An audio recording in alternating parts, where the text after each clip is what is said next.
Now we've been speaking of prayer and realization. So let's face this one thing that keeps coming up in this room. Trying. Again and again I hear it in the questions. I see it in the faces when you sit for meditation and come up tight and anxious afterward. I tried so hard. My friends, must we stop praying? Certainly not. Must we stop seeking? Certainly not. But must we stop trying to make God happen? Yes, because God is. Do you see what I'm getting at? The very strain that wants to reach the kingdom within is assuming it is absent, and that assumption becomes the curtain that hides it. It wears a virtue's mask, but underneath it is fear, personal will, and the belief that by some exertion of mind or emotion, we can press a button and start the divine machinery. Nonsense. The divine is not a machinery. God is. Let me put it plainly so no one in this room misunderstands. Trying, spiritual trying, is often the last veil between you and the kingdom within. Say it with me inwardly, quietly. Trying is often the last veil between you and the kingdom within. Now you see, that's hard on the ears of the earnest, because you have been taught out there that effort is righteousness. In business, in schooling, yes, apply yourself. But in spirit, effort that comes out of fear is interference. It is like swimming upstream with hands flailing when the current itself is your safety if you would, but let your body rest in it. The more you thrash, the more water you drink. The more you try to make God occur, the more distant God seems, because the very motion of trying proclaims, God is not yet. And that's a lie. Where the Spirit of the Lord is, there is liberty. And where is the Spirit of the Lord? Here, now. Do you remember how we spoke of prayer? Not as telling, not as persuading, but as realizing. That wasn't poetry, that was a blueprint for spiritual sanity. The moment you enter prayer as an act of getting, you are already the beggar at a full table, blind to the bread. You turn your back to the feast and implore the host to cook. Can you see the comedy of it? The kitchen has never closed. The bread has never stopped breaking, but the eyes, shut tight with trying, do not see. Stand ye still and see the salvation of the Lord, not because standing still merits a reward, but because in the stillness the veil of personal strain grows thin, and the isness of God shines through your awareness as peace. Now someone will say, but if I don't try, nothing happens. It makes no difference what appears to happen or not happen in the first 5 minutes while you are breaking the old habit. It makes no difference how many years you've spent in self-willed piety. Truth is not on a stopwatch, and you do not earn grace by exertion. Grace is the nature of God being God, and your part, if we must call it a part, is to cease the interference that makes it seem otherwise. Do you see the paradox? The sense of I must do something now to bring God is the last actor on the stage, bowing and bowing to imaginary applause, keeping the curtain from falling so the real performance can begin. And we sit there and say, but I'm sincere. I know. Sincerity is precious, but sincerity wielded as strain is like clutching the seed so tightly it never reaches the soil. Must we stop seeking? No. Seek, but with open hands. Seek as a turning, not as a tugging. Seek as a relaxed gaze into what is, not as a closed fist hammering at heaven's door. The kingdom of God is within you, and the within is not reached by mental gymnastics. It is recognized when the clamor of the personal I yields. Trying believes there is a distance to cross, a wall to climb. Realization discovers there was no wall, only the shadow cast by a mind busy with itself. In this room, let us agree to a new honesty. When you say, I tried to feel the presence, hear what you are telling on yourself. You believed the presence could be absent. When you say, I tried to make the healing come, you set up a two-ness. God over there, you over here, and that two-ness is the sickness. So we correct it, not with more effort, but with recognition. God is. Principle is. The creative, maintaining, sustaining life is not awaiting a signal from you or me. The sun does not rise because you pray with intensity enough. It rises by what it is. So it is with God. Do you see? The effort to pull the sun up is the very comedy that keeps your back turned to dawn. Trying is often the last veil between you and the kingdom within.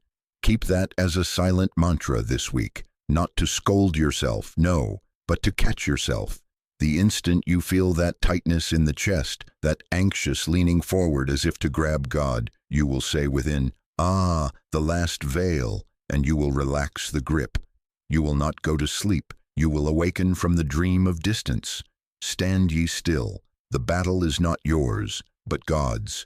That is not passivity. That is sanity. That is the end of spiritual athletics and the beginning of beholding. I am not giving you another method tonight. Heaven forbid we clutter your shelves with one more technique to feed the same old personal will. I am promising a precise turn, so simple you might miss it, by which the words "I do" dissolve into "it is." And because it is, the isness reveals itself through your awareness as peace, as sufficiency, as whatever form is needed, without your anxious management. We will go there together. But first, we must have the courage, here in this class, to call trying what it is when it is born of fear, interference. We lay it down not to be lazy, but to be accurate, not to escape duty, but to fulfill the only duty there is. Be still and know. So as we go on, keep this before you. You do not move God. You do not awaken God. God is. Prayer is not a lever. It is a light. And when the light is on, you see what was present all along. If you will stay for that, if you will allow me to lead you from the noise of "I must" to the quiet of "I am," you will find the curtain falls, the veil parts, and the kingdom within stands revealed, not as a hope, but as a presence. Thank you. Now, let us proceed. Now, on that foundation, we must write in big letters so no one in this class will miss it. God is principle. Not a responder, not a moody sovereign to be coaxed, not a vending machine to be jostled with the right coin of phrases. Principle. Creative, maintaining, sustaining. You can't call on it to begin doing what it has never stopped doing. Any prayer, and I mean any prayer, aimed at trying to get God to do something that God, as principle, is not already doing. Well, I'm sorry, but that is sheer nonsense. Do you see what I'm getting at? It is the very picture of ignorance to imagine ourselves tugging at reality to make it real. We don't sit up late at night pleading for the sun to rise at 6:07. The sun does not consult your alarm clock. It rises because it is what it is, because a law is in operation from before you or I took our first breath. So it is. When the tide is out, we don't send telegrams to the moon, "Please return the sea." The law is going on without us, and if you understand that, you'll also understand what prayer truly is. Not persuasion, but alignment. Not demanding a show, but witnessing what is law and fact. Now you see, if you were a sailor and you understood the tide, you would not try to force the water into your harbor by buckets. You would wait and you would be ready, and when the tide turned, your boat would move without strain. That is what I'm telling you about God as principle. So someone will ask, then why do I pray? You pray in the only intelligent way. Be still and know. Know what? Know that which is already so. Know the ever-presence of life, of love, of intelligence. Know it as the only cause. Prayer is recognition. It is the light going on in your awareness, so you can see what has never ceased to be present. The kingdom within is not a land to which you buy a ticket. It is not over on some shore to be reached by swimming harder. The within is the isness of God, the presence that fills all space and all consciousness. It is discerned, not imported. It is beheld when the mental hand that keeps stirring the water finally rests and the spring, which was always flowing, comes clear. But here is the hidden mischief inside trying, and we must expose it like a splinter so it stops festering. Every attempt to persuade God carries this creed: I am separate, I am empty, I must force a result. That is the sin, the missing of the mark. Not that you used the wrong words or the wrong posture, but that you affirmed a separation that does not exist. I am over here without, and God is over there with. Nonsense. Where the Spirit of the Lord is, there is liberty, and where is the Spirit of the Lord? Do not point up to a star, point within. Then what are you trying to get? What you already are being given, what already is at hand, as law, as fact, as the continuous action of grace. Ah, you say, but my need seems real. It makes no difference how real the need seems in the realm of appearances. It makes no difference whether it is dollars, health, companionship, opportunity. To treat the appearance as cause is to argue with the sun about dawn. Cause is principle, cause is God. Forms are effects. Do you see the reversal in your old prayer? You were browbeating the effect, or begging the cause to awaken, instead of awakening yourself to cause. And then, because there was strain, you called it piety. Let us be done with that. Stand ye still, not because stillness bribes God, but because stillness lets the light reveal the ever-active principle as your very life. I know the mind says, but if there is a principle, why do I suffer lack? Because, now listen closely, because you were trying to start the law from your end, and in so doing, you set up a false premise of two-ness. When you believe I am empty, everything you do springs from emptiness and attempts to fill it. And emptiness trying to fill emptiness only deepens the hole. But when you stop for a sacred minute and recognize God is the law of my life, now the premise changes. You are not calling down supply. You are recognizing the principle that produces, maintains, and restores whatever form is needed for that hour. And forms will come, oh yes they will, but they will come as byproducts of realization, not as trophies of spiritual athletics. Let me give you a picture. If the water in your house has stopped, you can pound the sink, or you can threaten the reservoir, or you can grieve the pipes, but none of that brings water. What do?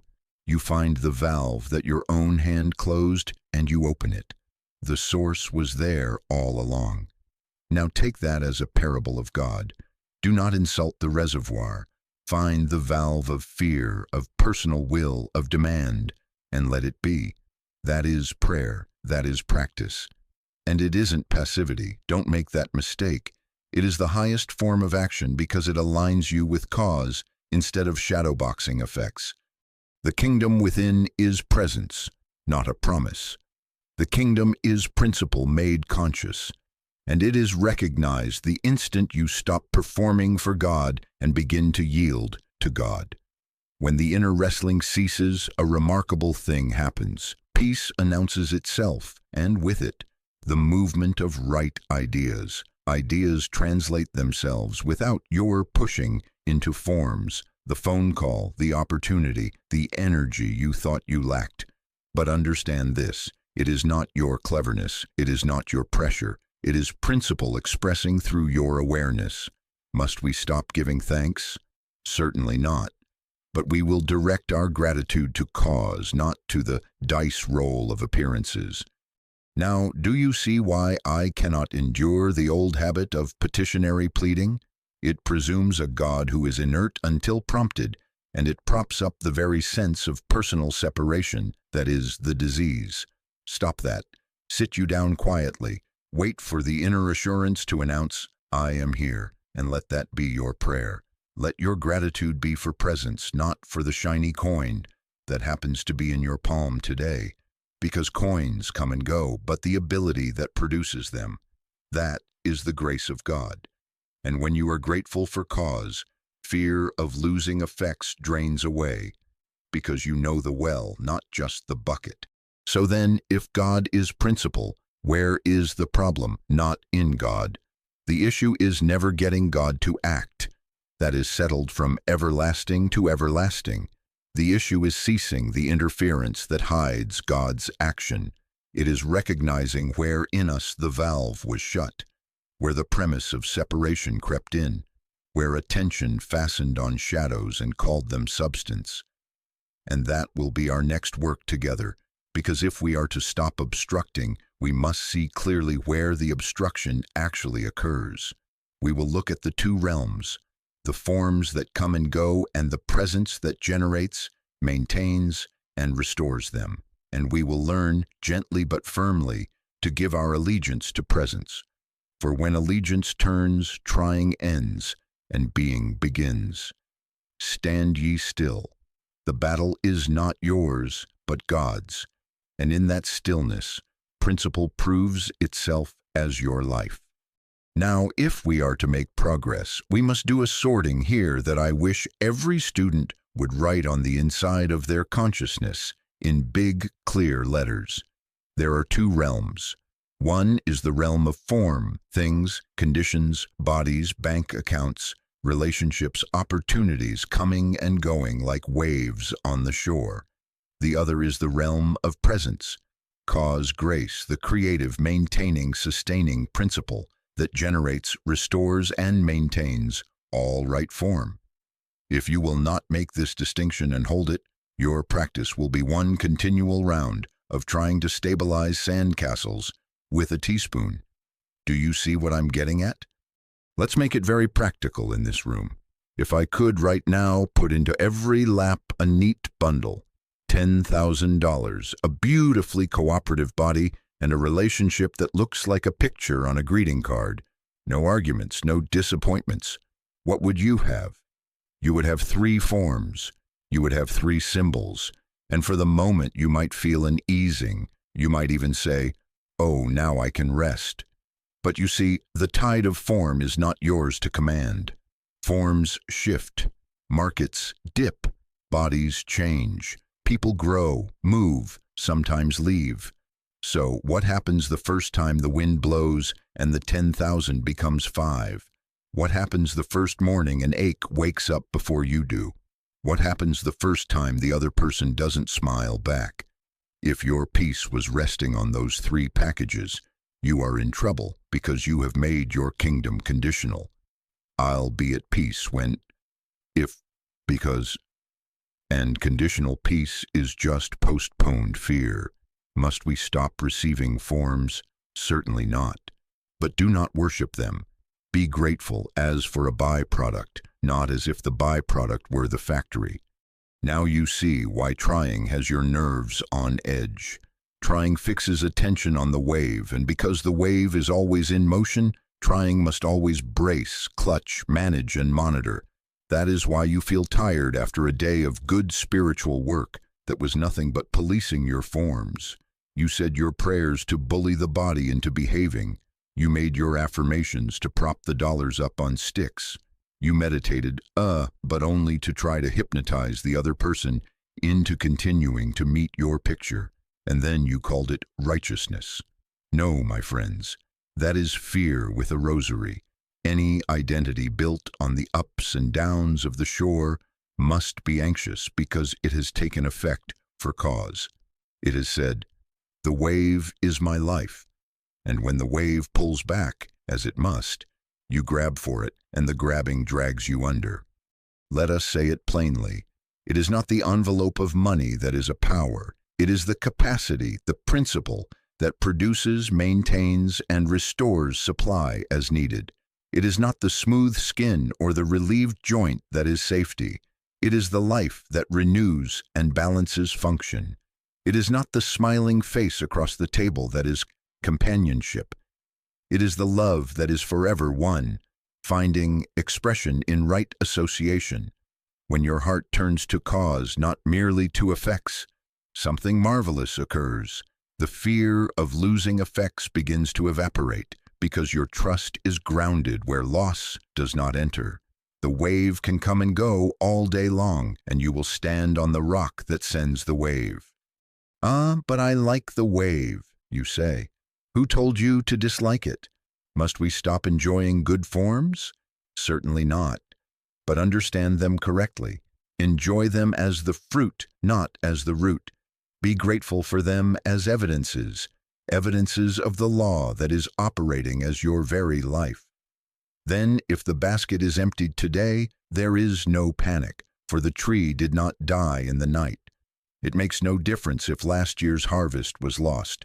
What matters is whether the root remains and is tended in consciousness. Tend the root, and the next season knows its business.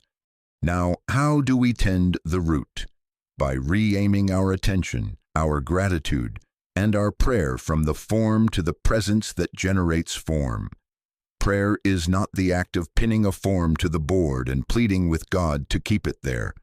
Prayer is the quiet turning within to recognize the isness of God, creative intelligence, love, life, already functioning as the only cause. Gratitude is not clapping for the appearance. Gratitude is the inner yes to the one that brought the appearance and will bring, or restore, or transform, or retire it without upsetting your peace. Do you see the freedom in this? If your thanks goes to presence, you are not bereaved when the evidence changes.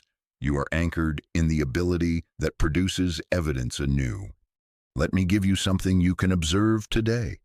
Take any condition that has you on a string. Money, health, family, and watch where your eyes go. See if you are staring at the figure on the paper, the sensation in the flesh, the behavior of the relative. That staring is trying. It is the hypnotism of form.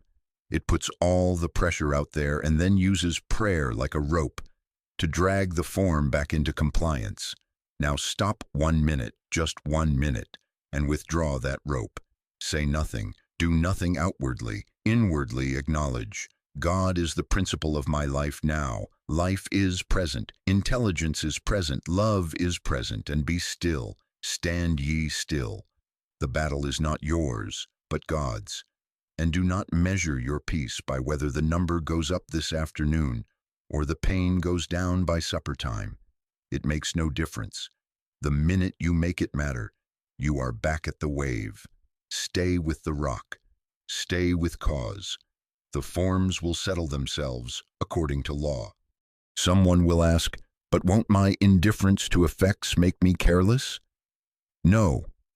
Rightly understood, this is not indifference. It is proper deference. Deference to the only power. You will pay your bills. You will see your physician. You will speak kindly to your neighbor. But you will not lean on those acts as if they were God's. You will lean on the presence that gives those acts their rightness, their timing, their effectiveness. And when a form needs to go, you will let it go without drafting an army to defend it. You will not go to war to save a husk, because you live in the assurance that the kernel is safe in God. So we come back to our thesis. Trying fixes attention on changing forms, and in doing so, it must fear. Being recognizes the presence that generates and restores all right forms, and in doing so, it rests. The kingdom within is not a better arrangement of your sand. It is the consciousness of the rock. And from that rock, gratitude becomes sane, prayer becomes quiet, and life becomes blessedly undramatic, because you are not carried off by every wave that decides to play. You abide. You watch the tide move in and out. And you know, without pressure, without pleading, that principle is at work through your awareness. And in that knowing, what needs to appear will appear. What needs to be mended will be mended. What needs to pass will pass. And none of it will disturb the peace that is presence realized. Be still and know. That is how we live in the realm of cause while watching, tenderly and without fear, the dance of forms. Now we must face another habit that has crept into our work until it sounds pious to the ear, and yet does violence to the soul, demonstrating against, you know what I mean? I'm demonstrating against this disease. I'm demonstrating against this lack. I'm demonstrating against this conflict. And the very phrase is a confession. Against what? Against a supposed power. The minute you take up arms, you have granted power to the thing you fight. Do you see what I'm getting at? The posture of battle certifies the enemy. You fix it in your gaze. You call it by name. You marshal texts like spears. And all the while you are feeding it, because whatever you fear, whatever you resist, you keep alive in your own consciousness by the attention you pay to it. And that, my friends, is the subtle violence in so much of what passes for spiritual demonstration. Evil, call it discord if you prefer, has a way of destroying itself unless you take up arms against it.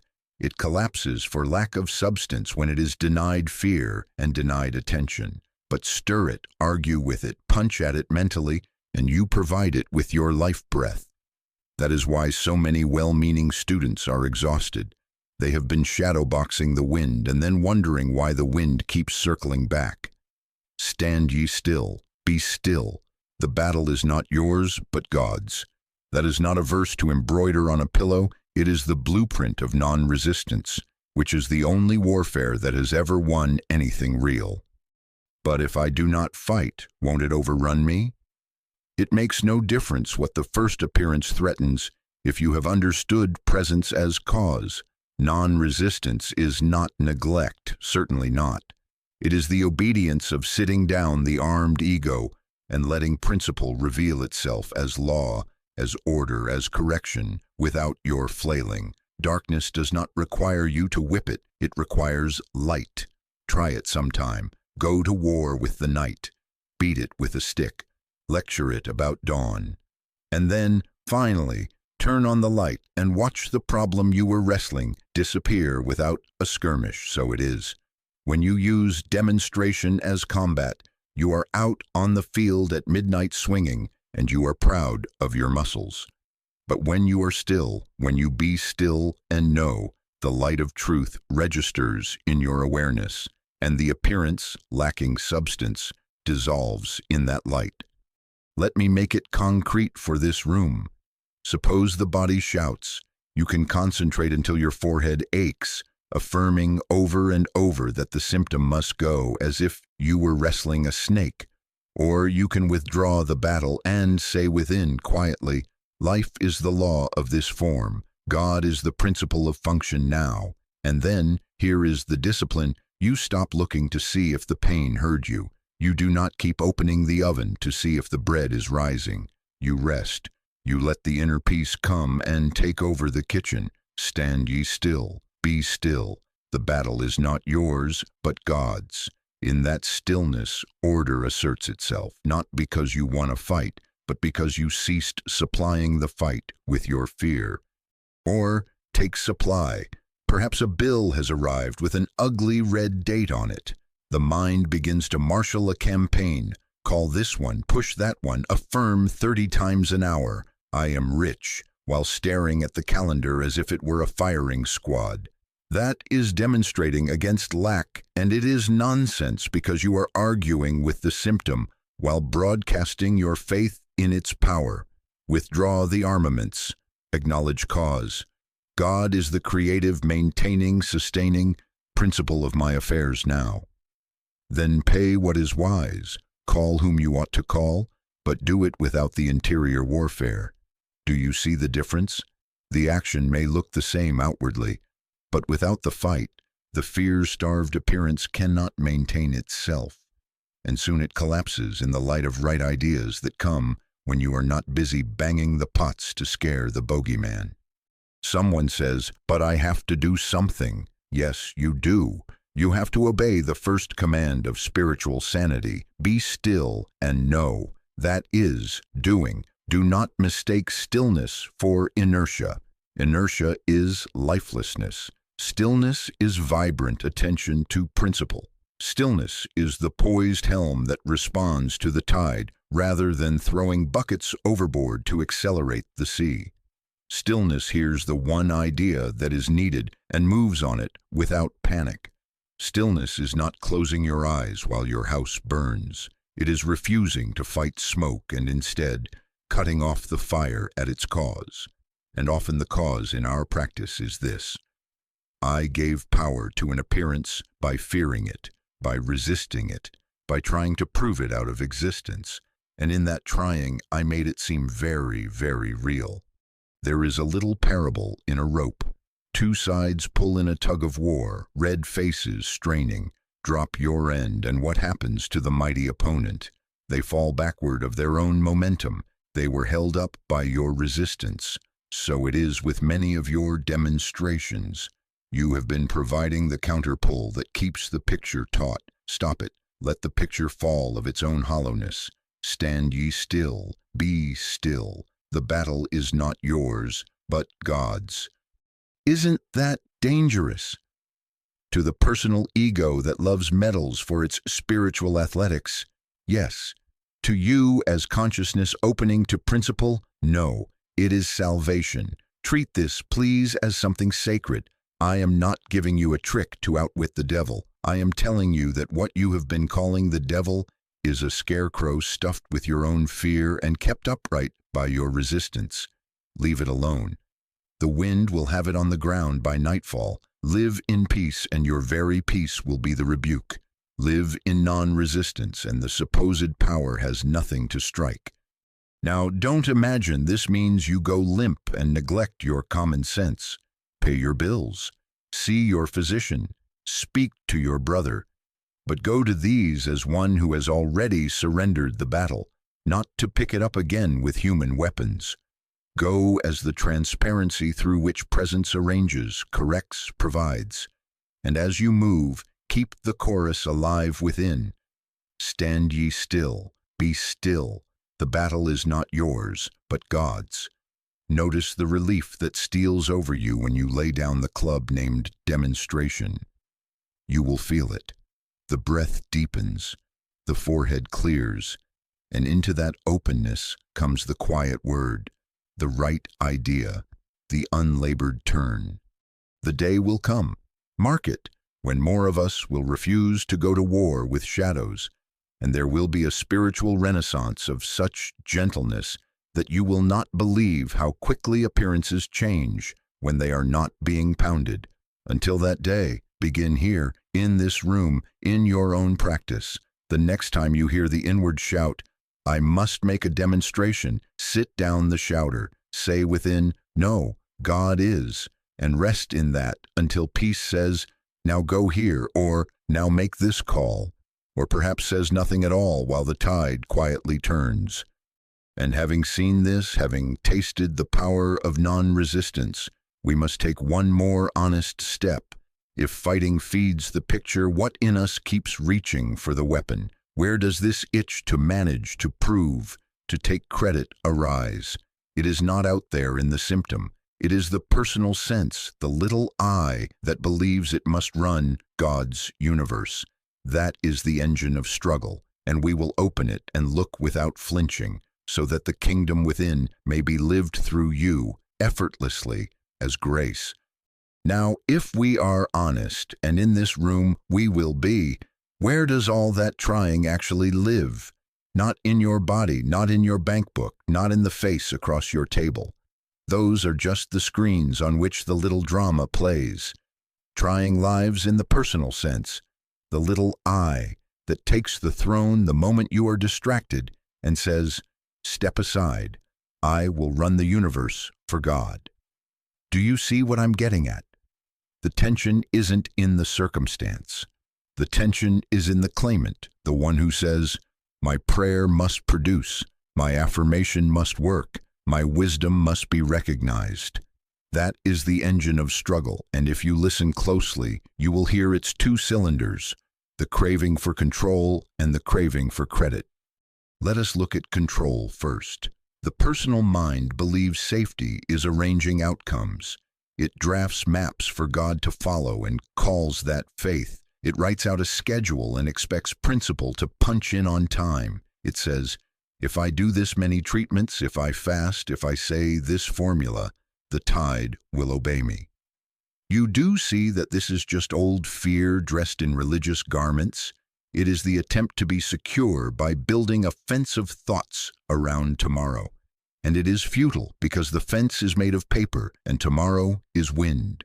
It makes no difference what the mind predicts about the afternoon if presence is realized now.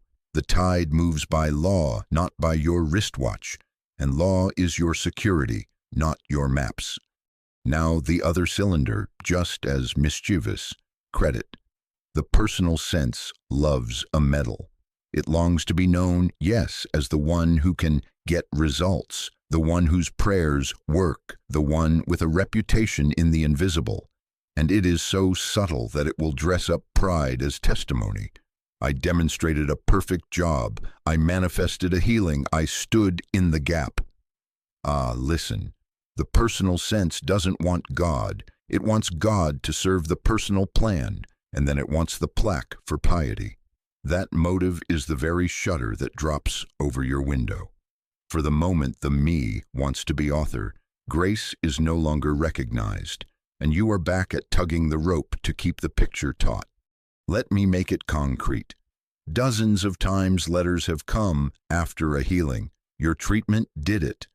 And I must reply, my dear, I didn't do anything. God is, not because I am modest, but because it is the truth.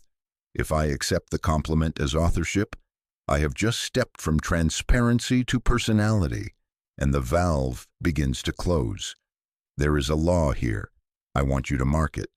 The more you claim authorship, the more you must try to repeat your own performance, and the more you try, the more strain you introduce, because you are attempting to produce effects from a self that has no cause in itself. I can of mine own self do nothing. Either that is scripture or it isn't. If it is, then be done with pretending to be the source. So it is that control and credit, these two, keep the attention pinned to a separate self. And a separate self is the only drought there is. The personal mind says, if I don't manage this, it will go wrong. And in the same breath, it whispers, and if I manage it well, let them know. Both statements are the fog through which you cannot see the shoreline of grace. Now you see why you grow tired. You are rowing and preening at the same time. You are pulling at the oars and watching the mirror. That is why the boat goes in circles. How do you know when the personal I has climbed up to drive? Your body will tell you. A tightness across the brow, a shallowness of breath. The calendar turns into a judge. You begin to measure your peace by the clock and your worth by the applause of results. You count prayers the way children count marbles. All of that is the smell of trying. None of it is necessary. It makes no difference what the picture threatens. Deadline, symptom, opinion, if presence is realized. Control is not your business. Credit is not your food. Being is your life. Must we then become careless? Certainly not. You will do what is yours to do. Make the call, keep the appointment, take the medicine, send the letter, but you will not do it as a manager of outcomes. You will do it as a transparency through which principle acts. There is a sacred difference. The outer step may look the same, but the inner actor is gone. Not my will, not because your will is wicked, but because your will is fearful, and fear cannot see straight. Stand ye still, be still. The battle is not yours, but God's. In that stillness, the lust for control loosens, because you begin to taste a safety that does not depend upon your grip. In that stillness, the itch for credit quiets, because you begin to love anonymity in God. The work is done and no one is left to bow. The fruit appears and there is no nameplate on the tree. I want you to treat this diagnosis as something sacred, even secret. Do not rush out and announce, I have discovered the ego. That is the ego's favorite song. Keep this quietly. Watch yourself kindly. The next time you feel the impulse to report a miracle as my demonstration, hold it in the heart and let gratitude go up, not out. Thank cause, not your cleverness. And when the old anxiety rises, what if it fails? What if I lose? Answer it with the only relief that has ever healed anyone. It makes no difference what you predict, mind. God is. The principle is the law of this situation now. Then breathe. Wait for the inner nod. Move or do not move according to peace, not according to panic. Here is your simple practice in this room. The moment you notice you are trying to make an impression, to secure a result, to protect a reputation, stop for 60 seconds. Say within, I relinquish authorship. I consent to be a transparency. Then be still. Don't check the oven. Don't peek at the clock. Let being be being where you are. You will find that what looked like surrender is actually relief, and what looked like defeat is the end of a war you never needed to fight. And from that relief rises a new kind of movement, unlabored, timely, accurate, a doing that is not done by you, but through you. So we come to the threshold of the exact shift. If trying is the personal sense asserting control and craving credit, surrender is not capitulation, but the return to the only self there is.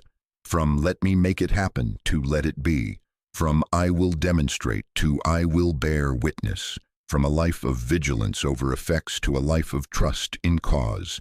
Stand ye still, be still. The battle is not yours, but God's. And in that stillness, the kingdom within begins to register as the fact it has always been, and the rest, forms, events, acknowledgments, will sort themselves without your supervision and without your signature attached. Now, since we are at the threshold, let us state the pivot in one clean sentence so you can write it inside. Prayer becomes realization, not request. It is the recognition of what is, not the attempt to create what is not. That is the exact shift. From let me make it happen to let it be. From trying to establish God to resting in God established. Do you see what I'm getting at? We must always begin with principle. God is a creative, maintaining, sustaining principle. You cannot call on it to do what it is not already doing any more than you can ask the sun to start shining or the tide to consider coming in.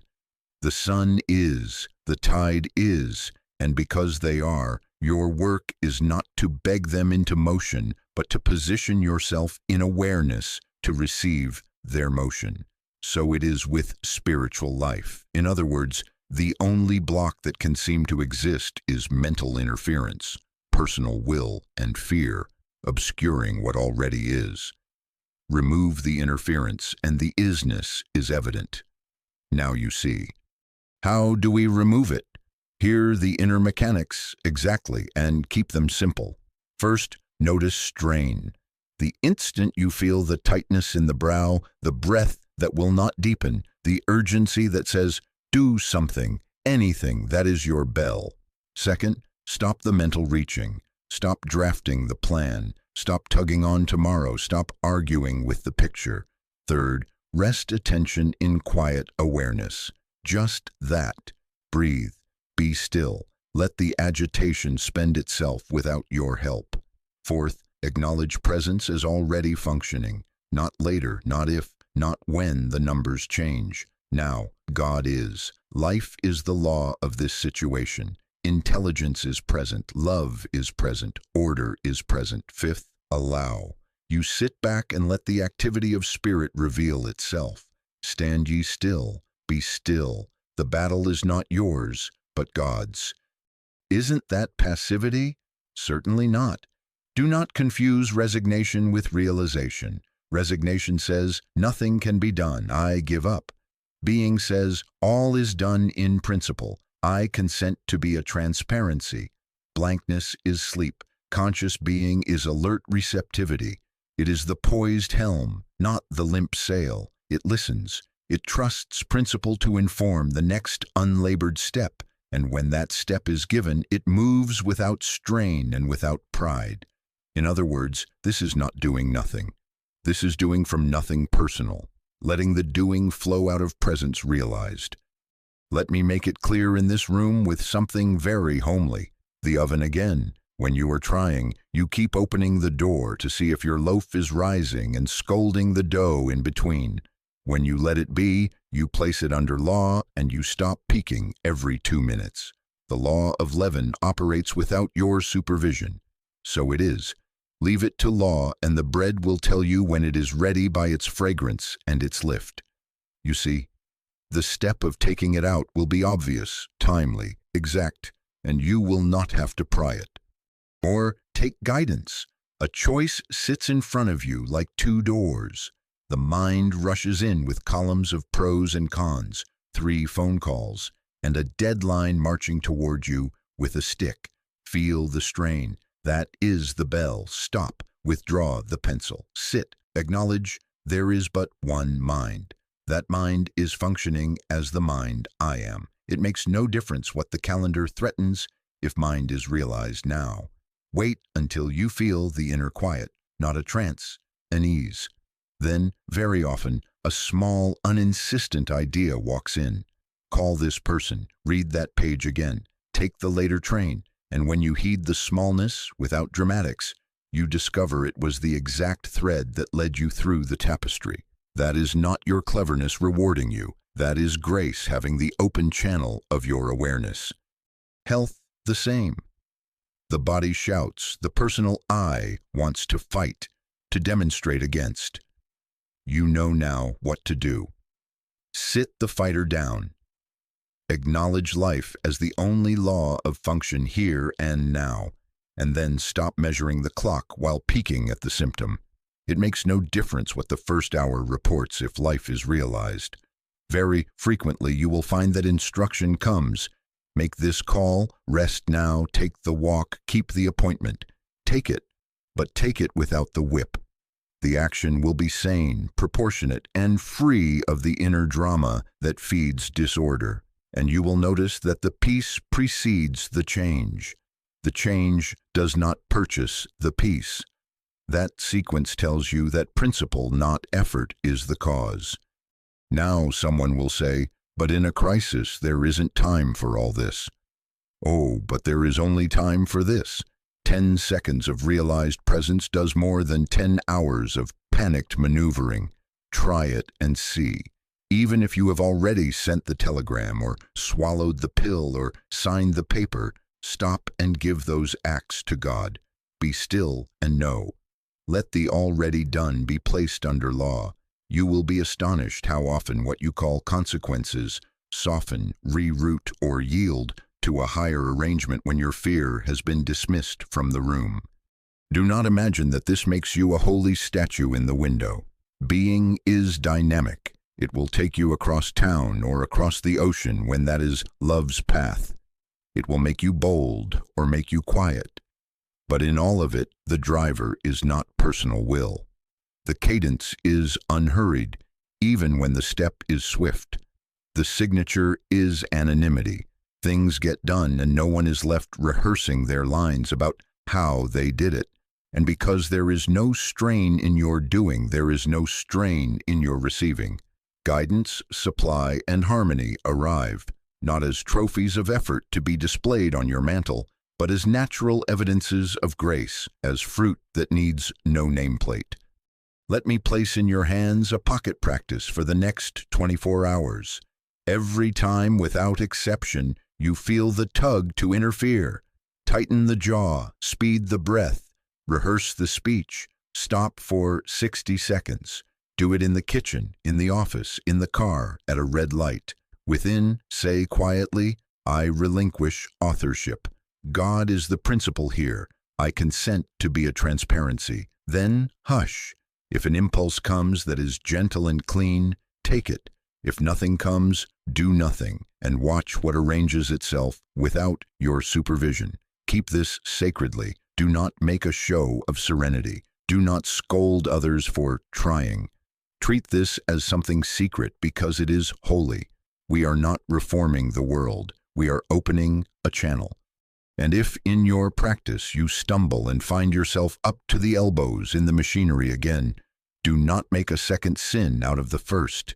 It makes no difference. The moment you notice, you are already halfway home. Withdraw, acknowledge, allow. The shift is instantaneous because it is not a distance to cross. It is a veil to drop. The kingdom within does not travel toward you. It stands revealed the moment effort yields to conscious realization. Now you see why, when the strain drops, things begin to come right without the noise. Because the noise was the obstruction. Presence, once recognized, knows its business: to inform, to supply, to harmonize. So it is. In other words, you do not make harmony happen. You stop making disharmony seem necessary. You sit back and let the activity of spirit reveal itself. And as it reveals itself, you will find new habits forming, unlabored decisions, timely meetings, needed funds arriving without your fretting, reconciliations occurring after the tongue is tamed. There will be less sound and more song. To stabilize this, we must educate gratitude. As long as you keep clapping for outcomes and mourning their absence, you will drift back to guarding effects and forget cause. We will not do that. We will be grateful for the presence that generates, restores, and maintains. We will love the root more than any ripened fruit. Then, if the basket empties or overflows, it makes no difference. The joy is in the tree. And so, in our next step, we shall re-aim gratitude, thanking the cause, not worshiping the evidence, so that trying has no reason left to exist, and being may live unopposed where you are. Stand ye still, be still. The battle is not yours, but God's. Now, let us make good on that promise to educate gratitude. We are not abolishing gratitude, we are purifying it. Must we stop being grateful for checks, jobs, healings? Certainly not. But listen to the question that makes all the difference, and I want you to carry it around in your pocket for the next week. Are we grateful for the check, the job, the healing, or for the grace that produced it and can reproduce it? Do you see what I'm getting at? If you are grateful for the check, what happens when the check is spent or lost or delayed? If your joy is tied to the paper, then your peace is tied to the postman, and that is bondage. If you are grateful for the job, what happens when the firm closes or the manager changes? If you are grateful for the healing as a condition, what do you do if a symptom whispers again? Do you see how quickly object gratitude collapses into fear? You become a sentinel posted outside a vault, guarding the goodies, afraid of thieves, weather, time. You call that Thanksgiving, but it is really anxiety in a hymnal. It makes no difference how pretty the hymn if fear is holding the note. Now turn it around and watch the ground steady under your feet. Be grateful to cause, be grateful to presence, be grateful to the creative, maintaining, sustaining principle that produced this evidence and can produce again and again and again. Then, if the check is delayed, it makes no difference. The ability to produce checks is cause. If the job shifts, it makes no difference. The intelligence that placed you also places you anew. If the body speaks, it makes no difference. Life is the law of this form, and life does not retire when the weather changes. Gratitude aimed at cause frees you from the panic of transience because you are anchored in the continuity of principle. So it is. I have used it in this room before, and I will use it again. Would you be grateful for that $10,000 bill or for the spiritual power that generated it? You see, the bill is spent, torn, mislaid. The power that generated it is the only safety there is. Or take the child with a toy. Be grateful as an evidence of love, yes, but if you set your heart on the toy as your security, you have invited tears the first time it breaks. Be grateful for the love that gives, for the presence that sustains, and you will not weep when one toy goes. Love is still here to give again. So here is your simple gratitude formula, and I want you to practice it until it becomes reflex. Every time a good thing appears, money, yes, a job, a healed relationship, a quiet night, even a parking space exactly when you needed it, stop within and say, "Thank you, Father, for thy presence revealed as this. I am grateful for the cause that generated it, maintains it, and, if need be, reproduces it. Do you hear the wording? As this, evidence, not source. Do not address the object as if it were your keeper. Address the source as your safety and let the object be what it is, a temporary, lovely photograph of an eternal light. We're not grateful for the picture on the wall. We are grateful as for the sun that cast it. In this way, you train the mind to look through, not at, to rest in the inexhaustible, not clutch at the exhaustible. But won't that make me careless with the evidence? Certainly not. You will handle the evidence more wisely because you are not afraid of it. You will spend what is to be spent without the clutch in the stomach. You will care for the body without dramatics. You will enjoy the job without kneeling to it. Gratitude to cause does not cheapen effects. It sanctifies them. It says, "You are lovely and you may come and go. My joy is not your hostage. My gratitude is for that which never comes or goes." And then, curiously, you will discover that effects stay in better order when they are not being worshipped, just as flowers thrive when they are not being strangled by possessive hands. Now, bring this right up against our earlier discovery about trying. Trying clings to evidence. Trying says, if I can just get this result and hold it, then I'll be safe. And so it grasps and guards and peeks into the oven every 2 minutes to be sure the loaf won't fall. Gratitude for cause dissolves trying because it rests in the law behind the loaf. The oven of principle never tires, never forgets, never fails to bring forth after its kind. You see, if your thanksgiving is directed to that law, what possible need is there to tug on appearances? The very reason to try leaks out of your day, and what remains is a quiet competence. Ideas arriving on time, actions taken without fuss, outcomes appearing without your branding iron on them. How to work it practically. Begin and end your day with 1 minute. More if you like, but 1 minute will change your weather of turning the mind from object to cause. In the morning, scan the day's appointments and silently say, "Not my schedule, but thy order." I am grateful now for the presence that will reveal itself as each meeting, each conversation, each need supplied. At night, review the evidences. Yes, that call went well. The bill was paid. The pain eased. And then direct the thankfulness where it belongs. Father, I thank thee for thy grace that appeared as these. Thou art my continuity. Do not boast about this. Treat it as something sacred. Keep it secret. We are not manufacturing a positive mood. We are opening a channel for the recognition of an already present principle. Let me warn you lovingly of a habit that will try to creep in. The personal sense will want to grab the microphone and say, "See, my gratitude practice is really working." Throw that back into the sea. Gratitude is not a lever to pull results. It is a recognition of source. The moment you try to use it as a tool of control, fear will creep back in, because hidden in that use is the confession, "I must keep this going." No, stand ye still, be still. The battle is not yours, but God's. Be grateful and be quiet. Let cause be cause without your supervision. And when, as it will, a trial appears, or merely the scent of strain in the air, do not imagine you have failed your lesson. Trials are bells.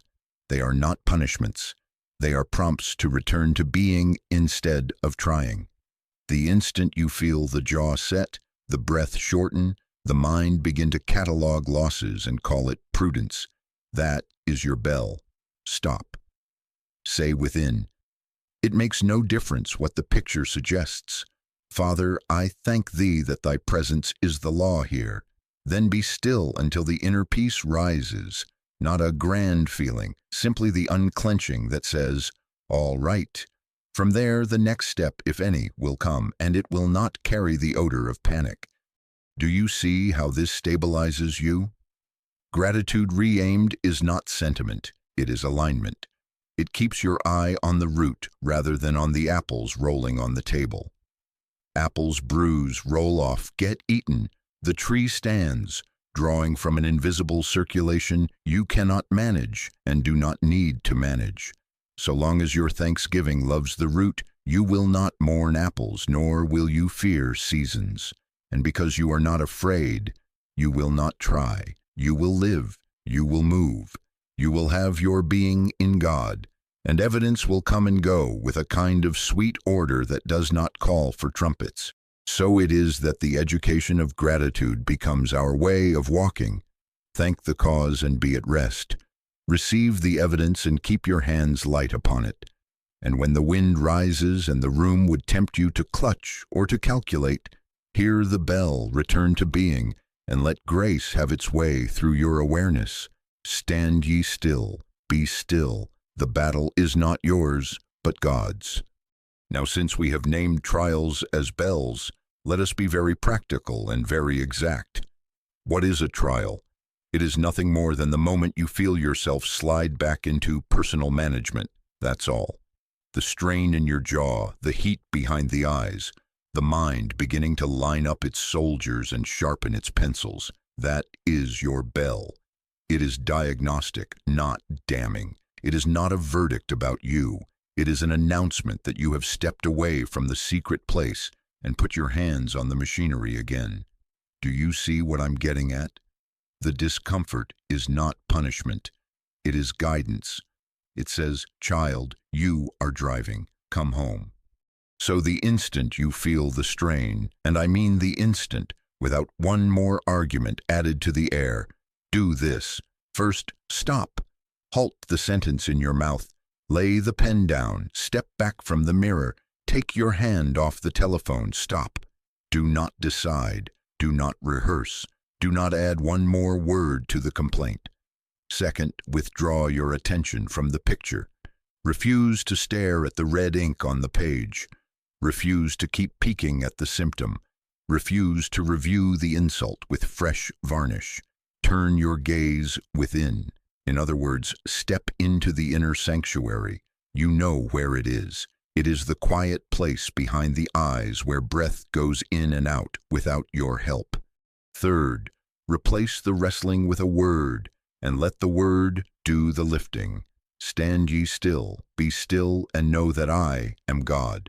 The battle is not yours, but God's. Whisper it if you must, or say it without lips moving, but let that cadence take the place of your paragraphs. Stand ye still, be still, and know, the battle is not mine. Let the mind graze on those 3 short sentences until the bite of urgency softens. Fourth, wait. Wait for peace to descend. Not a halo, not trumpets, not fireworks. The sign is very ordinary. The brow loosens, the breath evens. The stomach stops making fists. That is all. And if it takes 30 seconds, fine. If it takes 3 minutes, fine. It makes no difference. We are not timing God. We are letting fear run out of fuel. Now hear me, because here is where many of you spoil it. Do not fight the picture. Do not demonstrate against it. Evil, appearances, disorder, whatever name you like, has a clever way of destroying itself unless you go out to meet it with your fists up. The minute you arm yourself and shout, "I will conquer this, be assured of this," it's stronger than you are on that level. It will take pleasure in your skirmish. Do you see? Our way is non-resistance, not cowardice, non-resistance. We do not lend it our mind as fuel. We let it burn its own wick. We will not go out and fight them. We will stand still. The battle is not mine, but God's. You've got to live, even in crisis, in a state of inner peace which is not at war. But what if the phone is ringing with bad news? What if the child is feverish? What if the letter with red ink is already in my hand? Then all the more, stop. Even 10 seconds of realized presence will do more than 10 hours of hurried motion. Put the phone on your knee and say within, "Father, I thank thee that thy presence is the law here. Stand ye still, be still, and know." Then answer the call. You will hear things you could not hear while the drum was pounding in your chest. Place the child's hand in yours, and before the thermometer, acknowledge life present. You will be guided to the sane step, and you will take it without the odor of panic. Open the letter after you have said, "It makes no difference what figures stare at me. Principle, not paper, governs supply." Then read, and you will read with a mind that can be informed, not inflamed. Let me paint it in a homely scene so you won't forget. It is 3 in the morning, and the mind has awakened you to count troubles. You know that hour. The room is dark, and memory is loud. In that moment, if you get up and pace and argue and add, be assured you have volunteered for night court. Stop. Lie still. Breathe. Say, stand ye still. Be still and know. The battle is not mine. Let the words fall into the belly. Do not peep at the clock. Do not bargain. Wait for the little click inside that says, all right. Then roll to your side and sleep. Or rise and make tea, but do not return to the courtroom. You will find, curiously, that daylight brings arrangements you could not invent at 3 a.m., not because time cured anything, but because you refused to feed the fire.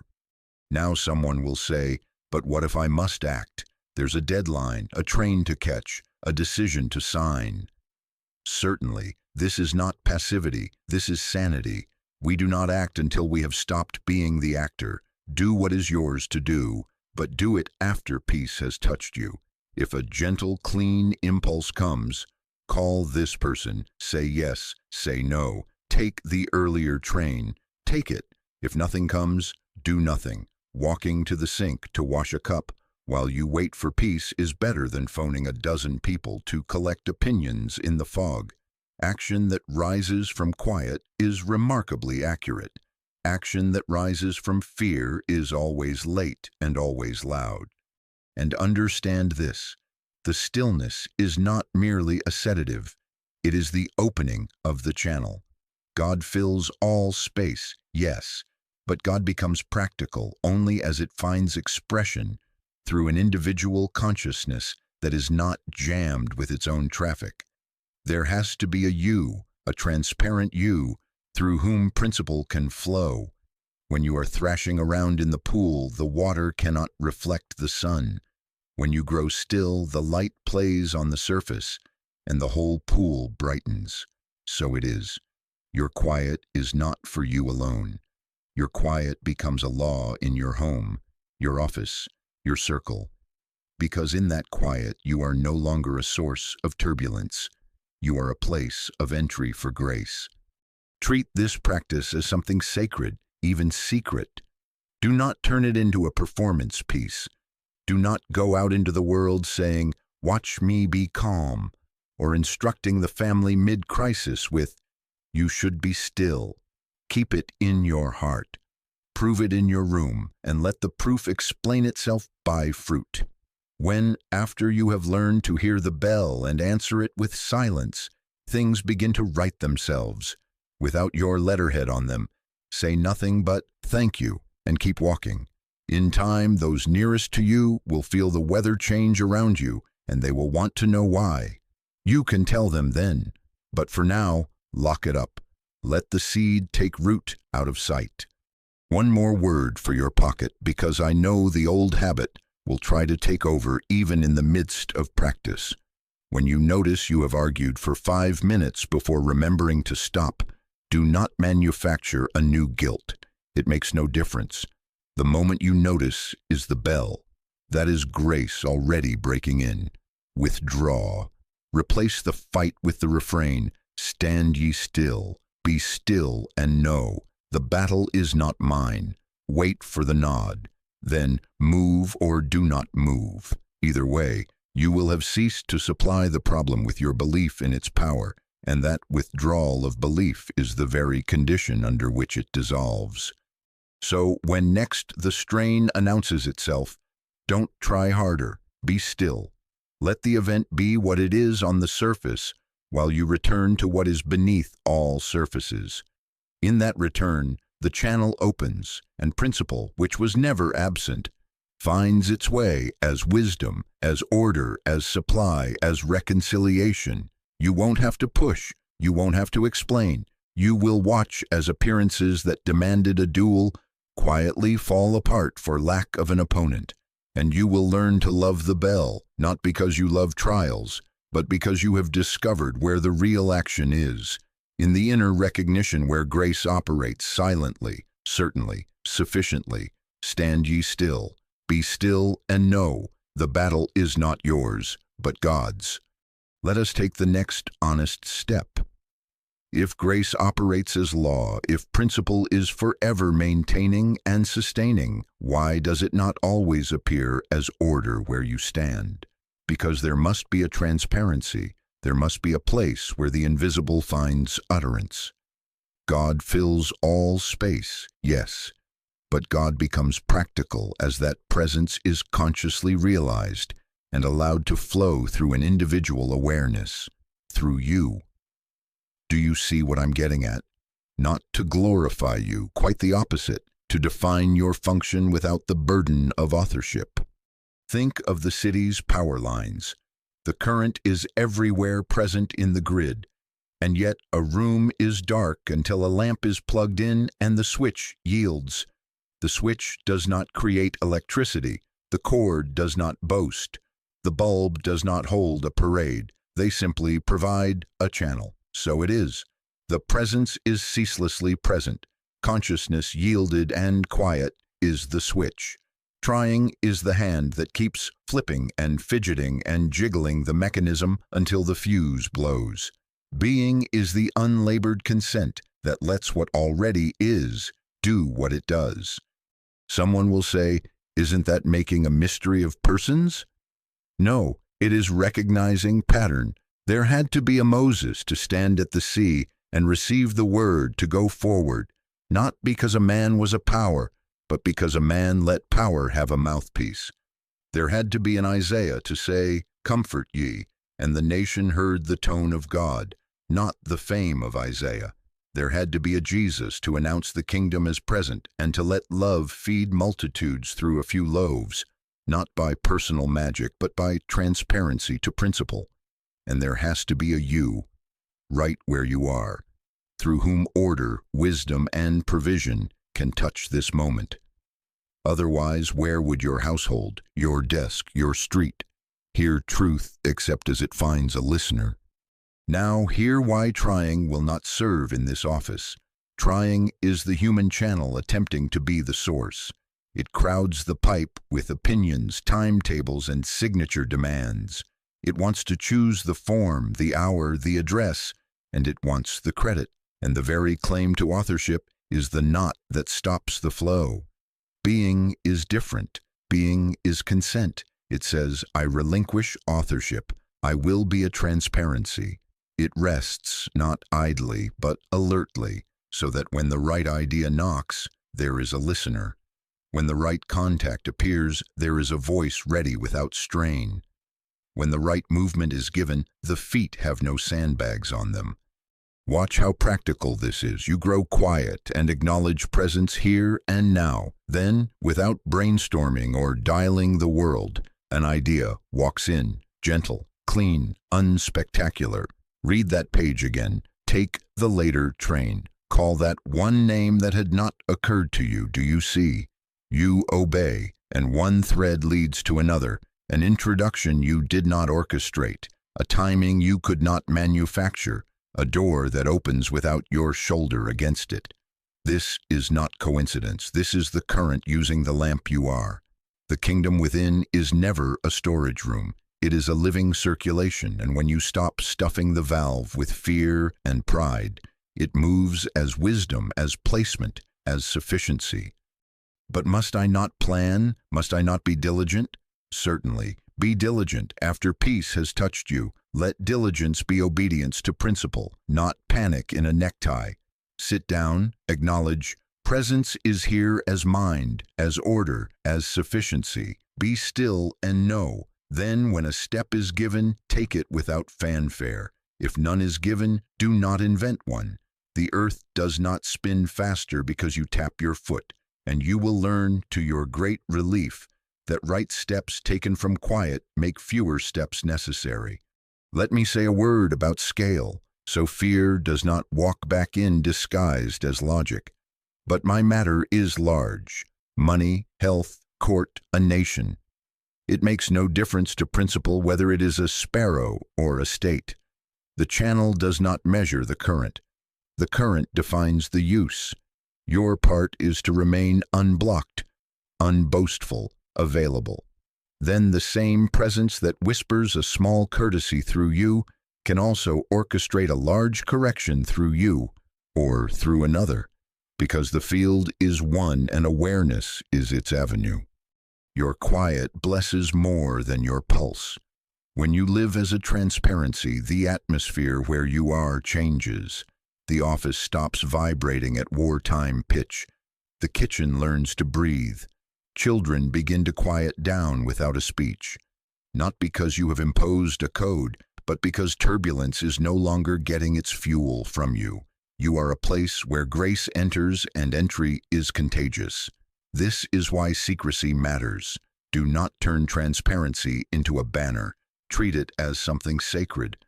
The moment the personal sense starts narrating, "Look how beautifully I allowed God today," the channel clogs with vanity, and trying sneaks back in with a stole around its shoulders. Now, if you ask, how then do I keep this open? Keep it simple and consistent.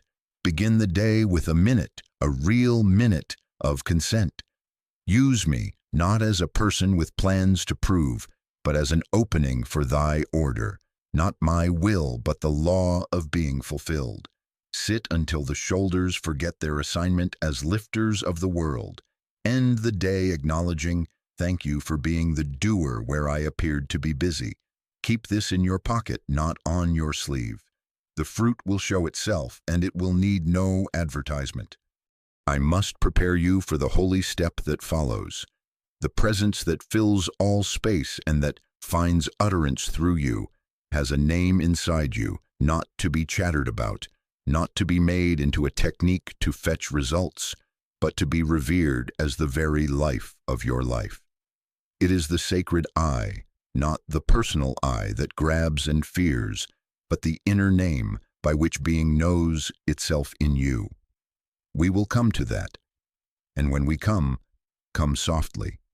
Do not take that word on your tongue as if it were a charm for parking places. Treat it as altar fire. For today, let this be enough. God becomes practical as God is realized through consciousness, and where you are, that realization must have a listener, a consent, a channel. Be that quietly. Stand ye still, be still, and know the battle is not yours, but God's. And as you consent, you will find that the right idea, the right contact, the right movement appear without your strain, because Source at last has a clear way in you. Now we come to it. I have been preparing you for this, and I want you to receive it as you would receive a flame in your hands. There is a word, capitalized always, that does not belong to the human ego at all. It is not the personal me. It is not the one that boasts or trembles. It is the divine activity announcing itself. It is I, not I, John, I, Mary, not I, the successful, I, the fearful, I, the presence, I, the life, I, the law. Do you see what I'm getting at? When Scripture says, "Be still and know that I am God," it is not inviting the human mind to puff itself up. It is commanding the human mind to quiet down until the inner name pronounces itself. That I is the kingdom within, made conscious. Now, before you rush to use this, the way a child snatches a match, hear me. Treat this as something sacred. Treat it as something secret. Do not go out of this room and announce to the world, "I have the password." Certainly not. This is not for display. This is not for mental magic. This is not for getting things. The minute you turn the name into a tool to fetch outcomes, you have dragged it back into the marketplace and covered it with fingerprints. The personal sense loves to hear this word, and then run to the mirror. Refuse it. Send the personal sense out of the sanctuary. The I of which I speak is not a performer. It is the presence that performs itself as order, as life, as sufficiency. without your advertisement and without your strain. Why the secrecy?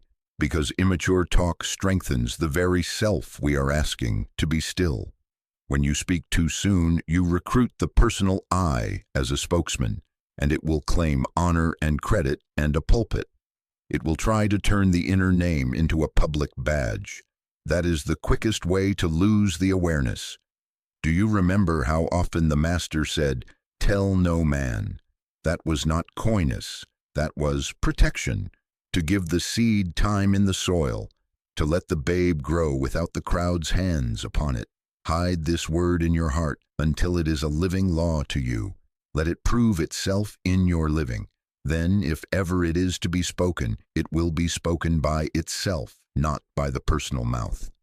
Someone will ask, how do I work with it then? How do I honor it without making it a technique? Quietly, simply, privately. Sit you down. Morning is good. Night is good.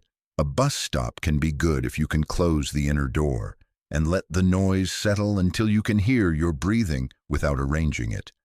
Let the mind's claims pass across the screen. The schedule, the symptom, the numbers, the names. Let them pass and do not audition them.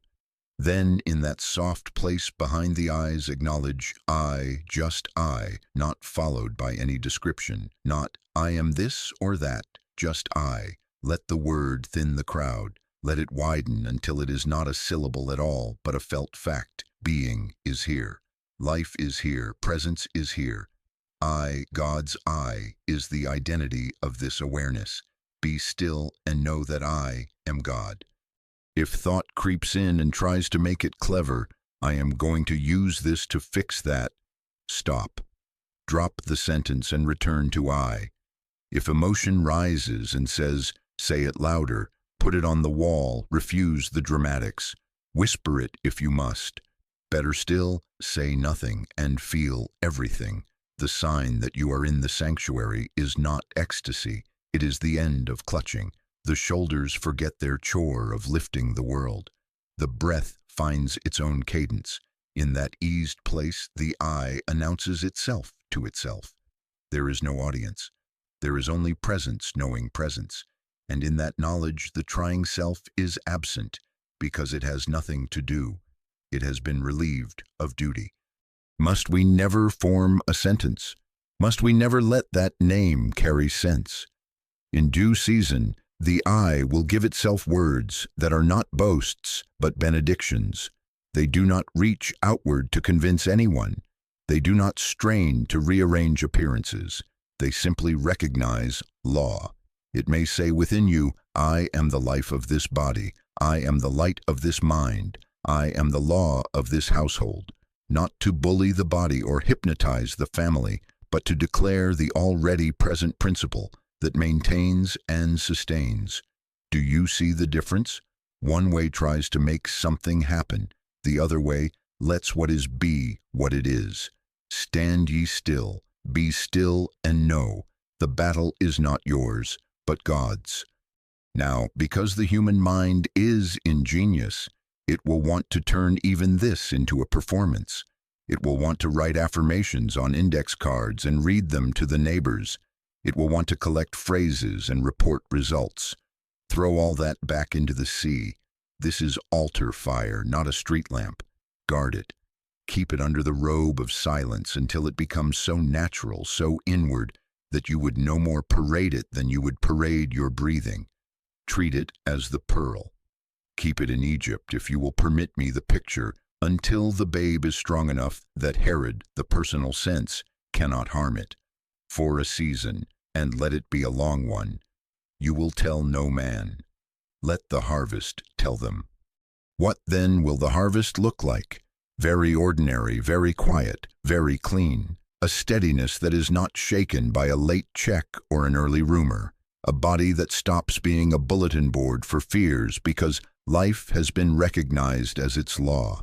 A home that learns to breathe because one among them has stopped giving turbulence a power. You will find yourself receiving ideas without having to make thunder, moving when moved upon, speaking when a word is given, and keeping silence when silence is the medicine. None of this will feel like achievement. It will feel like air, and if now and then the mind rushes in to claim victory, smile and return. Be still and know. But what if I fail? What if in the middle of the day I shout or panic or forget? It makes no difference. The name is not fragile. The grace that bears it is not offended. The very noticing that you have stepped outside is the nudge of presence within you. Return. Close the inner door while the outer door is still open. Feel after I and I am will answer itself. Let the trying self put down its toolbox. Let the warring self lay down its arms. When you discover that the I within is not pushing, you will cease pushing.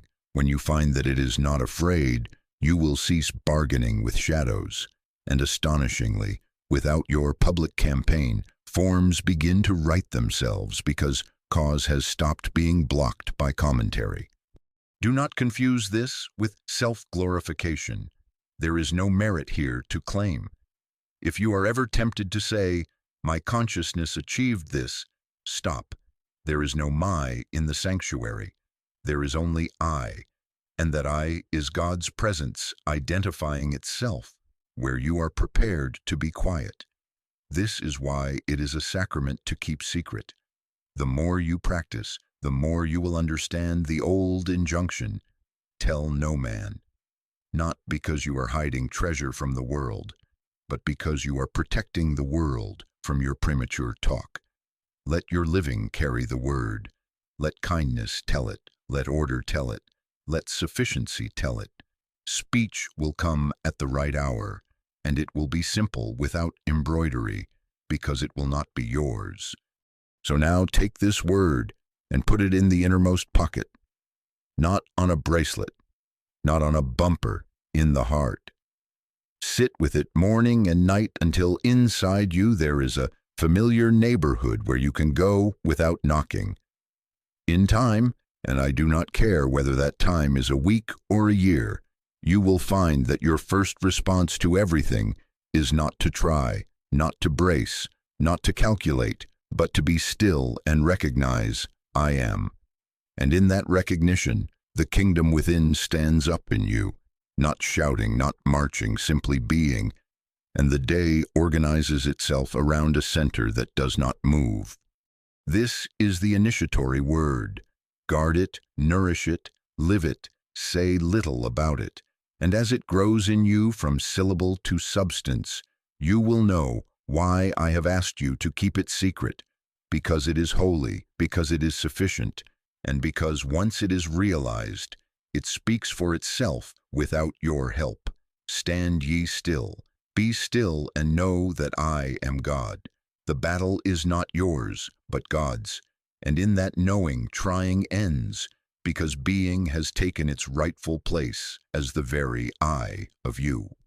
Now let us close as we began, without fuss, without trying, but with recognition. This is not a performance. This is not a technique. This is a benediction, a naming of what is when the personal self has laid down its toolbox and left the sanctuary to silence. Do you see what I'm getting at? We are not using words to create a reality. We are allowing words to acknowledge a presence that is ever present. We are not recruiting God. We are yielding to God as the I of our being. So, be very still. Let the shoulders forget the world. Let the breath find its own rhythm, and let the name say itself in you. I am the bread that does not stale when the pantry looks lean. I am the wine of gladness where the heart has run dry. I am the water that springs up unto life, not a cup refilled by worry, but a well not dug by human hands. I am the resurrection in every withered place, the rising without effort, the life that cannot be imprisoned in forms. I am the peace not because storms cease, but because peace is the law even when waves show their teeth. I am the supply not measured by ledgers, not checked by clocks. I am the very ability to appear as what is needed, when it is needed, where it is needed, and to appear again.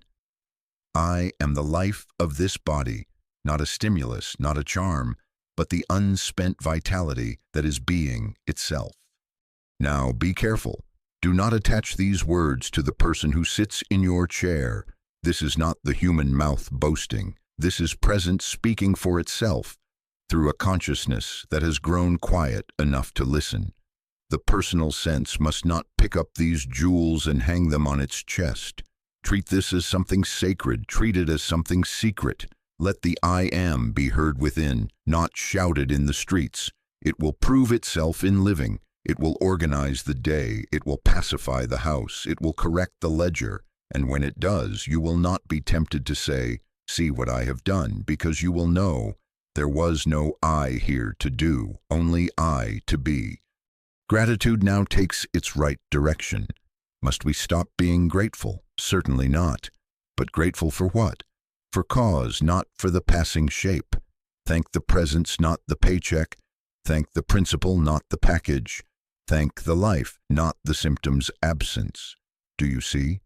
When gratitude rests on cause, fear of changing forms evaporates, and with it vanishes the reason you once had for trying. If the cause is present, forms must present themselves as needed. It makes no difference whether the check is early or late, whether the body is quick or slow this morning. If the grace of God is the breath of this hour, it makes no difference really, because the source remains, and with it, the perpetual capacity to appear as all that concerns you. So, take this with you as marching orders that require no marching. The moment pressure taps you on the shoulder, do not try. Stop. Stand ye still. Be still and know that I am God. Whisper it if you must, or let it thrum beneath words as you answer the phone or lift the child. Return to the secret place and let the name recenter the room. When thought hurries to lay hold of the wheel, say within, "The battle is not mine, but God's," and wait for that small click of released effort. Then, if a step is given, take it, cleanly, without embroidery. If no step is given, let the step be stillness itself. You will find that fewer steps accomplish more because you are no longer walking against the current. Now let the litany deepen.